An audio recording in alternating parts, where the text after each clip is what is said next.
नमस्कार मंडळी. तर हे फिश आणलेले आहेत बघा बाजारातून. तर ह्याला काहीतरी गुगळ म्हणतात ह्या फिशला. हे बघा हे असं असते आणि हे ना अंडी आहेत त्याची. हे गुगळ आणलेले आणि हे कोलंबी आणलेली.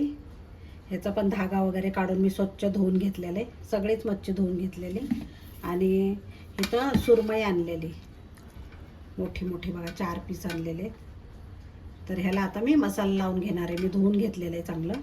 तर आता मसाल्यासाठी मी काय काय घेते दाखवते. ते मी लसूण घेतलेला आहे खूप सारा, आणि कोथिंबीरच्या काड्या घेतलेल्या आहेत, आणि अद्रक आणि हिरवी मिरची 2-4 घालायचे.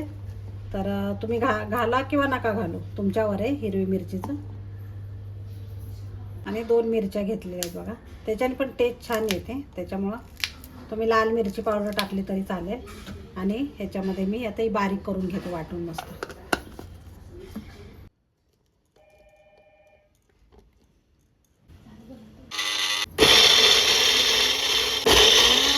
वाटून झालं ते मस्त.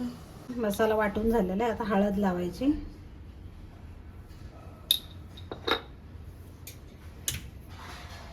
मीठ टाकायचं चवीप्रमाणे.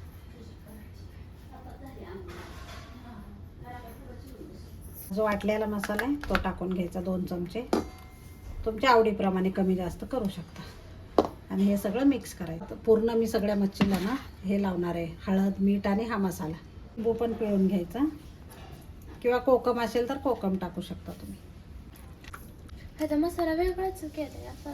मसाल्यामध्ये अद्रक, लसूण, कोथिंबीर आणि हे सगळं वाटलेलं आहे, मिक्स केलं आहे मस्त हिरवं वाटण. हे 1 तासभर ठेवायचं आणि 1 तासानंतर करायला घ्यायचं. तर मंडळी आता फिश फ्राय करण्यासाठी मी ना मसाला घेते, म्हणजे रवा आता घेते. आणि याच्यामध्ये ना मीठ टाकायचं, थोडं मीठ टाकायचं. मगाशी पण आपण टाकलेले मॅरिनेट करताना, तर आता थोडंसंच टाकायचं. आणि थोडंसं मालवणी मसाला टाकायचा, किंवा मिरची पूड टाकली तरी चालेल रेड कलरची. थोडीशी कोथिंबीर टाकून घ्यायची आणि मिक्स करायचं हे सगळं. आता हे छान मुरलेले आहेत बघा फिश.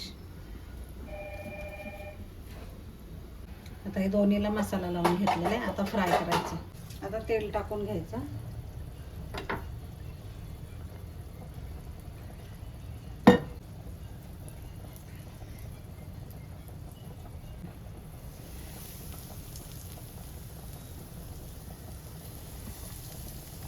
थोडंसं वरून पण तेल घालायचं, म्हणजे क्रिस्पी होतात छान.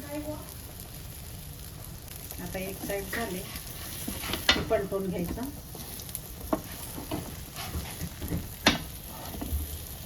तर मंडळी इथं प्रॉन्सची आमटी केलेली, फिश फ्राय आणि इथं भात, प्रॉन्सची आमटी आणि फिश.